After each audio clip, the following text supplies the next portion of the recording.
Seventh lesson పుష్పించే మొక్కల్లో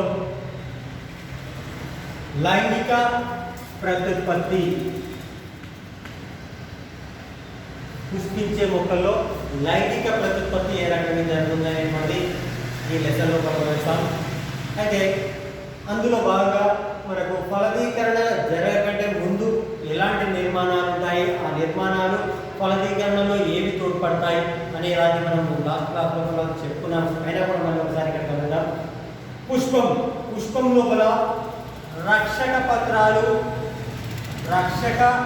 పత్రాలు మరియు ఆకర్షణ పత్రాలు అనేటువంటి అనావశ్యక అంగాలు అని చెప్పుకున్నాం. అంటే ఇవి ప్రత్యుత్పత్తికి తోడ్పడవు. పుష్పం లోపల కేసరాలు మరియు అండకోశం అనేటువంటి రెండు కూడా మనకు ప్రత్యుత్పత్తి అంగాలుగా చెప్పుకుంటాం. మనకు పుష్పాసనం పైన అనేది పుష్పాసనం కింద కాడ పుష్ప వృంతం.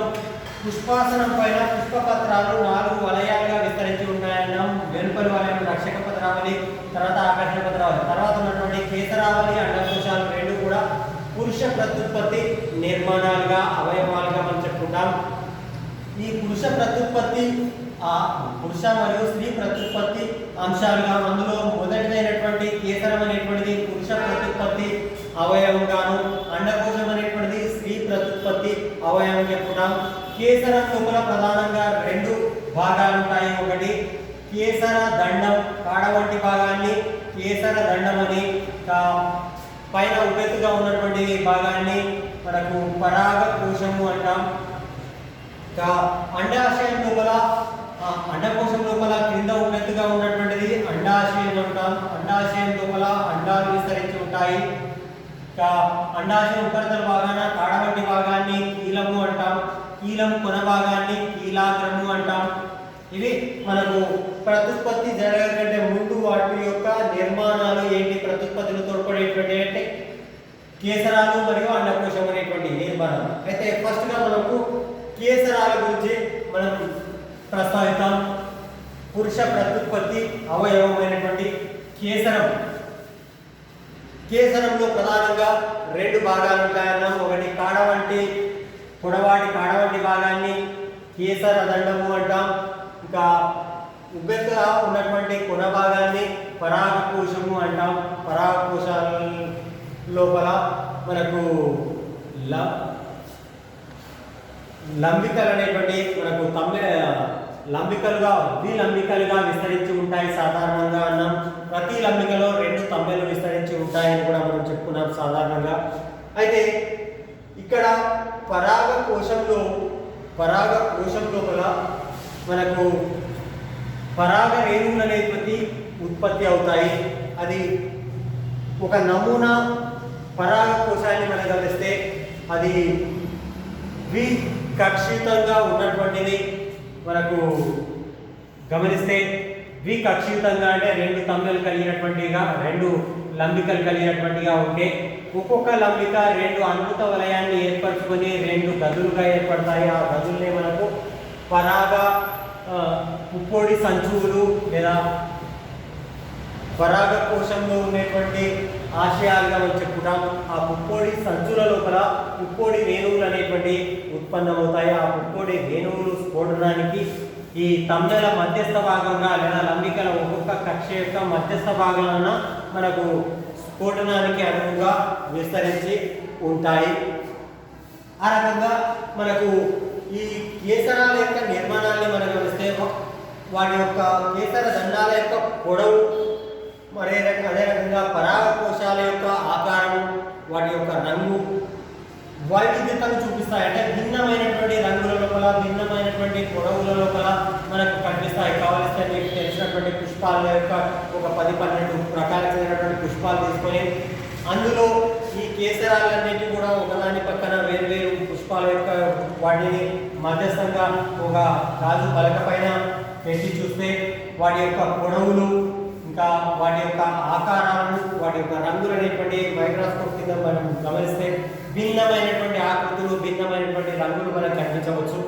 అంతేకాకుండా ఈ కేసర దండాలు అనేటువంటివి కూడా కొన్ని మొక్కల లోపల ఆకర్షణ పత్రాలతో అతుక్కొని ఉంటాయి, లేదా కొన్ని లోపల లిల్లీ లాంటి వాటి లోపల పరిపత్రాలతో అతుక్కొని ఉంటాయి. ఇంకా కొన్నిటి లోపల మనం గమనిస్తే ఈ కేసర దండాలు ఒకదానితో ఒకటి అతుకుంటాయి. వాటి గురించి కూడా మనం చెప్పుకున్నాం. ఇది ద్విబంధకంగా మనకు చిక్కుడుల బఠానీ లాంటి మొక్కల లోపల ద్విబంధకంగా ఉంటాయని, అదే రకంగా బహుబంధకంగా మనకు సిట్రస్ లాంటి మొక్కల లోపల బహుబంధకంగా ఉంటుందని, అదే మనకు ఇది మందార లాంటి మొక్క లోపల ఏకలంబికంగా కేసర దండాలన్నీ కూడా కలిసి ఒకే కేసర దండాన్ని కలిగి వాటిపైన పరాగకోశాలు అనేటువంటి అతికి ఉంటాయి అని చెప్పుకున్నాం. అంటే కేసర దండాలు సంయుక్తం కానీ లేదా పరాగకోశాలు ఇవి ఆకర్షణ పత్రాలతో కానీ లేదా వాటి యొక్క పొడవు కానీ లేదా పరాగకోశాల యొక్క ఆకారం కానీ భిన్నంగా ఉండవచ్చు అనే విషయాన్ని మీరు గమనించాలి. ఇకపోతే ఇక్కడ కేసరము అనే దాన్ని చూసాం. ఏది కేసర దండము మరియు పరాగకోశం అనేటువంటిది విస్తరించి ఉంది. సూక్ష్మ సిద్ధ బీజాశయం అంటే పుప్పొడి సంచులే మనకి ఇక్కడ సూక్ష్మ సిద్ధ బీజాశయాలుగా చెప్పుకున్నాం. పరాగ రేణువులు అనేటువంటి ఈ సూక్ష్మ సిద్ధ బీజాశయం లోపల మాతృక కణాలు అనేటువంటి అవి అందులో ఒక కణం మాతృక కణంగా వివరించి అవి క్షేకరణ విభజన జరిగి అవి ఏకస్థితికమైనటువంటి సిద్ధ బీజాల్ని లేదా వాటిని మనం ఇక్కడ పరాగ రేణువులు అంటాం. ఏకస్థితిక కణాలుగా ఇక్కడ పరాగకోశంలో ఒక కణం మాతృకణంగా వివరించి క్షేకరణ విభజన అనేటువంటి జరగడం వల్ల ఏకస్థితికమైనటువంటి సిద్ధ బీజాలు లేదా పుప్పొడి రేణువులు లేదా పరాగ రేణువులు అనేటువంటి ఉత్పత్తి అవుతాయి. ఇంకా ఆ పరాగకోశం పరిపక్వం చెందినటువంటి పరాగకోశం నిర్మాణం అంతర్గతంగా ఏ రకంగా ఉంటుంది అనేటువంటిది నెక్స్ట్ చూద్దాం. ఇక్కడ చూడండి, పరాగకోశం ఇంతకుముందు మనము ఈ రకంగా పరాగకోశం యొక్క నిర్మాణాన్ని గమనించాం కదా. ఆ పరాగకోశాన్ని మనకు లేతగా ఉన్నప్పుడు వాటిని చేదర చేస్తే ఈ రకంగా మనకు పైన వాటి యొక్క అడుకొత్తు చూస్తే ఈ రకంగా కనిపిస్తుంది. వెలుపల బాహ్య చర్మము, ఆ తర్వాత ఎండోతీష్యము మరియు టపేటము మరియు సిద్ధ బీజజనక కణజాలాల లోపల ఈ రకంగా విస్తరించి ఉంటుంది.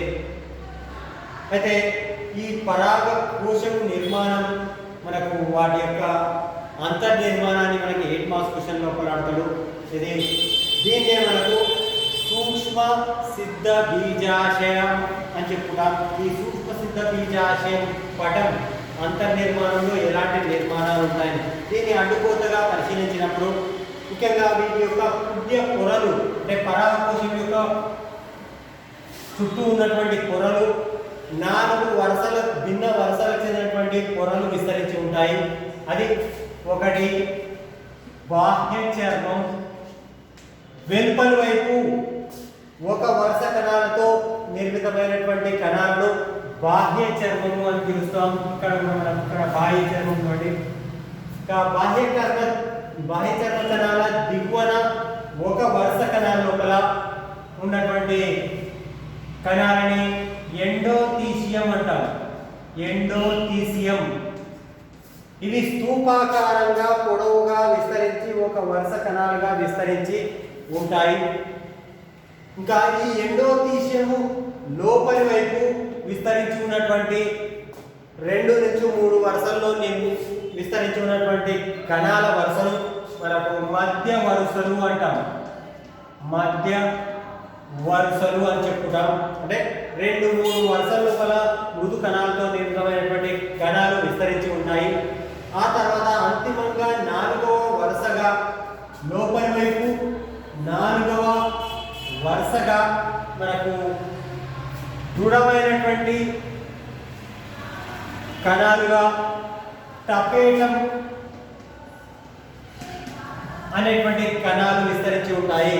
4వ వరుసని టపేటం అంటే ఈ దృఢ కణాలతో నిర్మితమై ఉంటే మనకు పరాగకోశాన్ని రక్షించడానికి దృఢంగా విస్తరించి ఉంటాయి. పరాగకోశం టపేటం లోపలి వైపు సిద్ధ బీజ మాతృక కణాలు అనేటువంటి విస్తరించి ఉంటాయి. ఈ సిద్ధ బీజ మాతృక కణాలే తిరిగి స్ఫోటనం సేకరణ జరిగి మనకు ఏకస్థితికమైనటువంటి సిద్ధ బీజాలు అనేటువంటి ఏది పుప్పొడి రేణువులు లేదా పరాగ రేణువులు అనేటువంటి మనకు ఉత్పత్తి చేస్తాయి.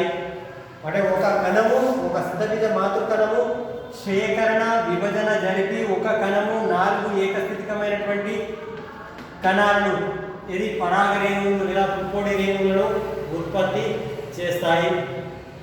ఈ పుప్పొడి రేణువులు పగిలిపోవడానికి మనకు ఈ మధ్యస్థంగా ఉన్నటువంటి ఇది ఈ 2 గదులకు మధ్యస్థంగా ఉన్నటువంటి భాగము పగిలిపోవడానికి మనకు తోడ్పడుతుంది. అయితే ఈ పగిలిపోవడానికి కారణంగా బాహ్య చర్మ కణాలు ఈ పగిలేటువంటి ప్రాంతాల్లో స్తూపాకారమైనటువంటి మృదు కణజాలాలతో నిర్మితమై ఉంటాయి. ఈ బాహ్య చర్మ కణాలు స్తూపాకార మృదు కణాలు సన్నగా విస్తరించి ఉండి స్ఫోటనానికి తోడ్పడతాయి. అలాంటి కణాలను స్టోమియం అంటారు. ఈ స్టోమియం కణాల వల్ల ఈ బాహ్య చర్మ కణం అనేటువంటిది పగిలిపోవడం వల్ల లోపల వైపు ఉన్నటువంటి ఎండోథీషియం టపేటంను కూడా మనకు తొలిపోయి మనకు పరాగకోశం అనేటువంటి స్ఫోటనానికి తోడ్పడుతుంది. పరాగకోశం స్ఫోటనం చెందడం వల్ల పరాగ రేణువులు బయటికి విడుదలయ్యే గాలి ద్వారా, నీటి ద్వారా, ఇతర యాంత్రికాల ద్వారా ఇక్కడ కీలాగ్రాన్ని చేరినప్పుడు అది సంయుక్త కీలాగ్రాన్ని చేరి అక్కడ మొలకెత్తి అండాశయంలో ఉన్నటువంటి అండంతో కలిసి ఫలదీకరణ అనేటువంటి జరుగుతాయి.